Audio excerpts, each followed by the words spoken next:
فأنا ناصح لإخواني بالصدع بالحق تبيض وجوههم. السكوت في مسألة الحزبية يضرها، فاصدع بما تؤمر وأعرض عن المشركين. سلامي على دماج ورجالها والشيخ يحيى ودار العلم يا سعد بانيها. Iya tuh. Bismillahirrahmanirrahim. Kita masuk kepada syarah Ushul Salasah, muka surat berapa ya? Berapa?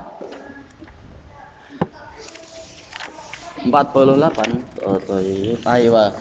Qala al-Imam Ibnu Utsaimin rahimahullah, wa kadzalikal qamaru min ayatillahi azza wajal.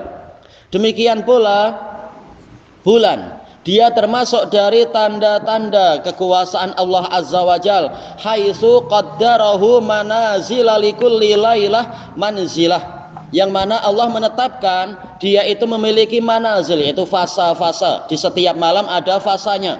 Berarti dalam satu bulan memiliki berapa fasa? Mungkin berapa ya? Yang lain gimana? Dalam satu bulan berapa fasanya? Makin sedikit. Bukan ya? Aduh, sedikit sangat. Dalam satu bulan dia memiliki 29 sehingga 30 fasa. Dikatakan apa? Likulli lailah, untuk setiap malam. Mungkin apa? Malam pertama hanya seperti bulan sabit kecil atau tandan yang tua itu. Nanti makin besar, makin besar, makin besar. Yang paling besarnya di malam keberapa? Ya? Itu sudah gelap lagi, ya? Iya, mungkin apa? Malam 14 ke malam 15. Itu malam yang dikatakan ayyamul bid. Yang hari-harinya itu malamnya seperti siang. Itu yang paling besarnya keadaan bulan. Itulah yang dimaksudkan di sini sebagai manzilah. Allah Ta'ala mengatakan wal qamara qaddarnahu manazila hatta 'ada kal urjunil qadim. Dan bulan, yaitu diantara tanda kekuasaan Allah adalah bulan, kami tetapkan dia itu manazil, yaitu memiliki posisi-posisi, fasa-fasa. Sejak fasa bulan mati, yaitu malam yang pertama barangkali, sehingga masuk ke bulan purnama. Sini semuanya tengok sini. Bulan purnama. Oh, ini sudah mimpi bulan purnama pula. Alah. Nanti tidur sekejap lagi. Sini. Kita sedang daras tentang bulan, jangan mimpi bulan purnama dulu. Kemudian mulai mengecil sampai apa? Masuk bulan mati lagi. Itulah fasanya, dan itu tanda kekuasaan Allah. Untuk orang melihat tanda itu bayinah. Oh, ini berarti apa? Sudah masuk bulan Ramadan. Itu ada hilal kecil di atas matahari terbenam itu misalkan. Oh, ini adalah apa? Ayyamul bid, itu bulannya sudah tampak sangat cantik. Itu di tengahnya nampak ada kelinci ke apa, gambar apa, entah siapa itu yang gambar. Dan semacam itu misalkan kan. Intinya adalah itu tanda kekuasaan Allah untuk kita melihat. Lita'lamu adadas sinina wal hisab, agar kalian mengetahui di antara hikmah matahari dan bulan bilangan-bilangan tahun dan juga perhitungan harian. Tahu ini tarikh berapa dengan apa? Dengan bulan itu. Hatta 'ada kal urjunil qadim, sehingga bulan tadi kembali bagaikan tandan yang tua. Tandan apa itu? Tandan pisang itu sudah melengkung.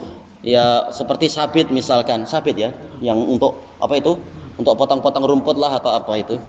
Untuk orang yang dahulu-dahulu. Baik.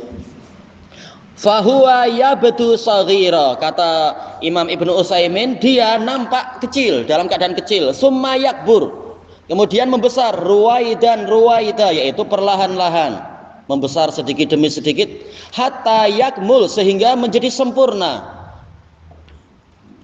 Itu apa, dihapus ya? Dihapus, yang mainannya dihapus tuh, gambar-gambar dihapus.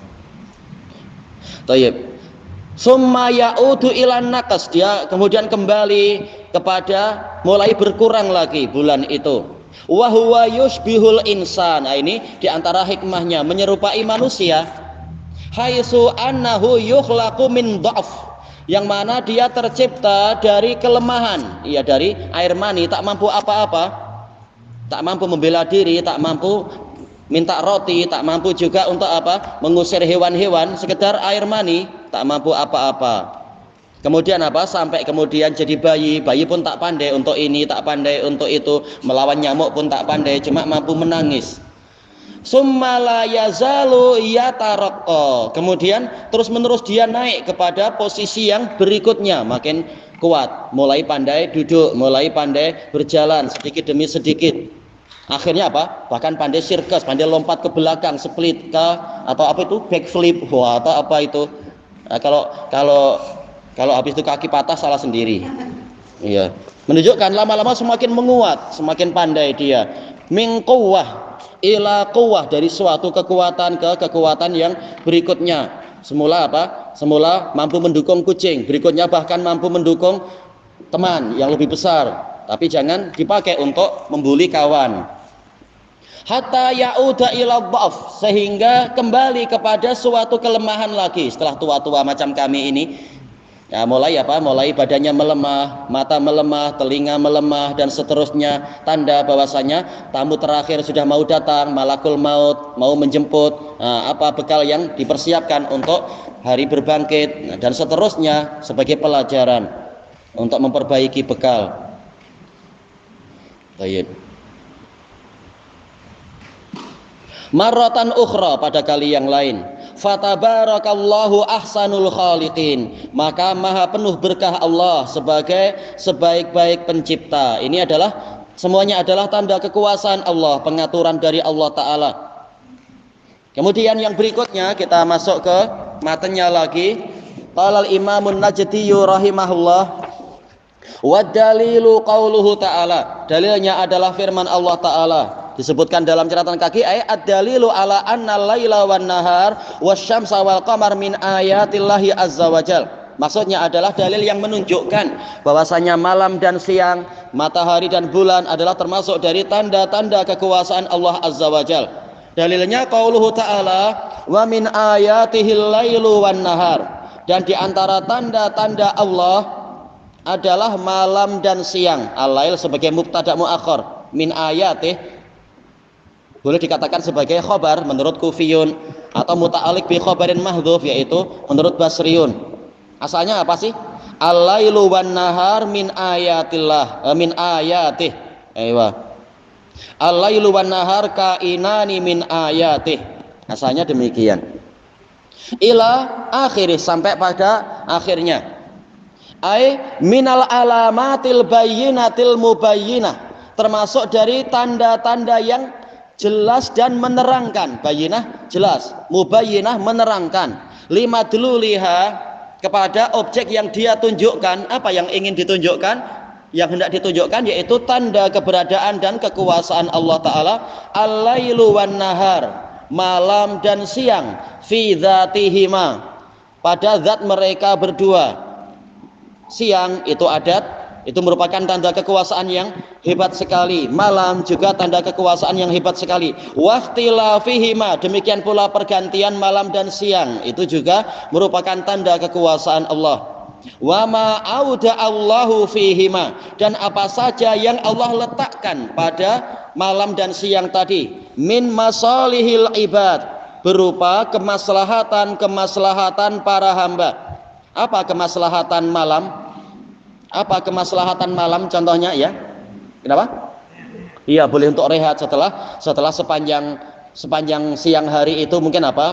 Pagi petang, pergi pagi, pulang petang, perah keringat, banting tulang, entah tulang siapa dibanting, al-muhim kerja, maksudnya kerja. Ya banting ayam lah. Tulang ayam habis dimakan, tulangnya dibanting aja, baling. Thayyib. Maka malam harinya apa? Iya, tidur, rehat. Jangan seperti sebagian orang, oh ini udah tengah malam saya nak jadi Robin Hood, jadi pencuri. Naudzubillah. Pas nak rehat di mana? Nantilah di dalam lokap, dalam penjara baru rehat. Iya kalau rehat, kalau dibully. Thayyib, apalagi hikmah dari malam hari? Hikmah malam apa? Hikmah malam, ya? Iya, untuk berdoa, untuk mendekat kepada Allah dalam situasi lebih tenang, lebih bagus, khusyuk doanya ya. Termasuk ya sholat tahajud ya. Doa tidur. Oh iya, memang mau tidur ya, sudah bolehlah. Iya, termasuk apa? Doa dan qiyamul lail tadi. Iya. Iya, maksudnya malam sebagai pakaian. Maksudnya bagaimana itu? Iya, ya itu apa? Cenderung namanya malam kan gelap.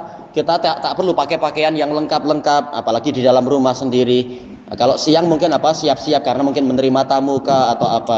Ya malam sebagai pakaian memang lebih astar, lebih menutup aurat karena gelap-gelap. Nah, kesempatan para penjahat memang apa? Sering bekerjanya malam-malam karena polis cari-cari susah. Ya namanya gelap. Itu untuk para pelaku kejahatan lebih suka pakai di malam hari. Baik. Dan juga apa di antara hikmah malam yaitu untuk menurunkan cuaca, suhu. Kalau siang hari panas, matahari panas, semakin kalau seandainya siang itu 24 jam kita tak tahu seperti apa cuacanya, sangat panas. Tapi dengan adanya malam, cuaca mulai turun. Kalau siang hari mungkin di Kangar berapa itu? 43 derajat. Nah, kalau malam mungkin menjadi 29 dan sebagainya untuk menenteramkan badan kita. Dan seterusnya. Itu contoh di antara kemaslahatan malam. Baik. Kemudian kalau kemaslahatan siang, contohnya apa? Apa hikmah siang? Salat apa? Salat qiyamul lail. Iya, salat zuhur. Yaitu untuk ibadah, boleh bagus. Apa? Siang? Untuk bekerja, betul. Baik. Allah menjadikan siang hari itu ma'asya, tempat untuk mencari ma'isyah, untuk bekerja, memenuhi keperluan diri, keperluan anak istri. Apalagi hikmahnya? Cari duit. Iya, itu tadi. Cari duit pakai apa? Ini yang apa itu? Yang pakai detektor logam tuh cari duit boleh juga. Iya, memang untuk bekerja, masuk dalam pembahasan tadi. Apalagi hikmahnya? Itu siang hari panas berarti apa hikmahnya? Apa? Iya, untuk sideh baju, betul. Tanam pokok. Apa? Tanam pokok. Apa pelan-pelan? Tanam pokok. Oh iya, betul. Tanam pokok tapi jangan waktu siangnya, tapi apa? Pagi hari.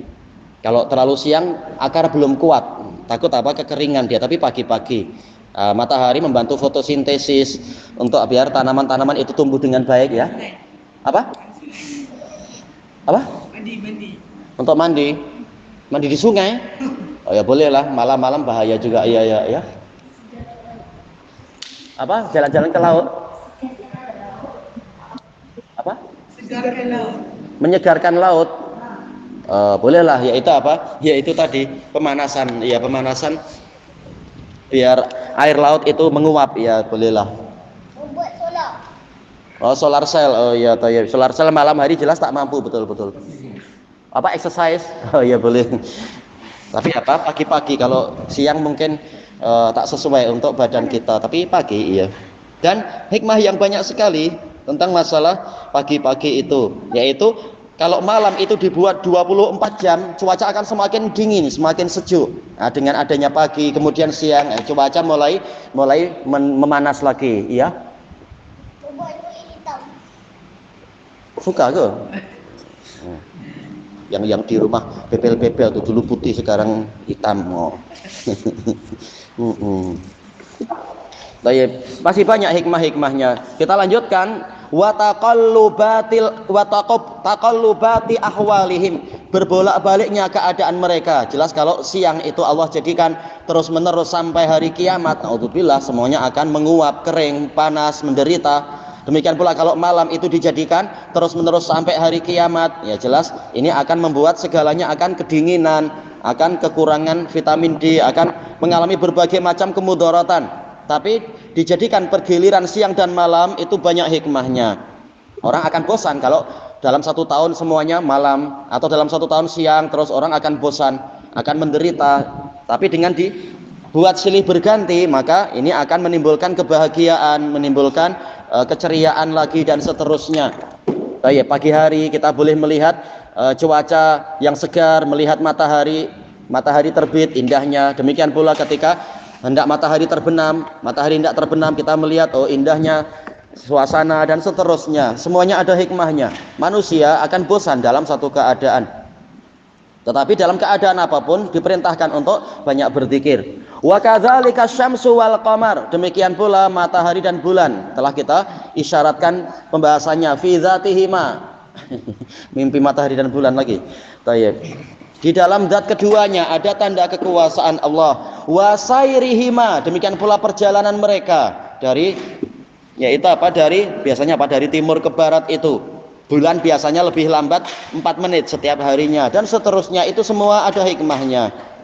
Wantizamihima, keteraturan kedua-duanya. Wa ma yahsulu bidzalika min masalihil ibad, dan apa saja yang dihasilkan dari keadaan tadi berupa kemaslahatan para hamba, wa daf'i madharihim, dan tertolaknya bahaya-bahaya yang ada pada mereka. Summa nahallahu ta'ala al-ibad, kemudian Allah Ta'ala melarang para hamba ayyasjuda lisyamsi awil qamar, untuk bersujud ke matahari ataupun bulan. Wa in balagha mablaghan aziman fi nufusihim, walaupun matahari dan bulan tadi mencapai keadaan yang paling agung di dalam jiwa-jiwa mereka. Ini untuk orang-orang jahiliyah mungkin dulu itu ya. Matahari dengan berbagai kemaslahatannya, segalanya perlu matahari. Akhirnya matahari yang disembah, ada dewa matahari itu.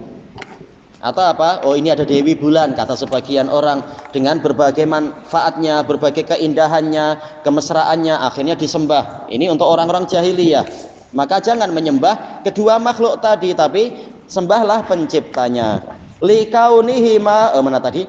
Li'annahuma la yastahiqanil ibadata likaunihima makhluqain, karena kedua-duanya tidak berhak untuk diibadahi. Karena kedua-duanya adalah makhluk, sama seperti kita makhluk, ditundukkan dan wajib untuk menyembah pencipta. Wa innamal mustahiqu lil ibadah huwallahu ta'ala alladzi khalaqahun, hanyalah yang berhak untuk disembah adalah Allah Ta'ala yang menciptakan mereka semua. Baik, pembacaan ayat dalam matan kita akhirkan besok insyaallah. Wallahu a'lam.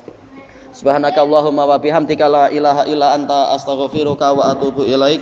Alhamdulillahirabbil alamin. Jazakumullahu khairan.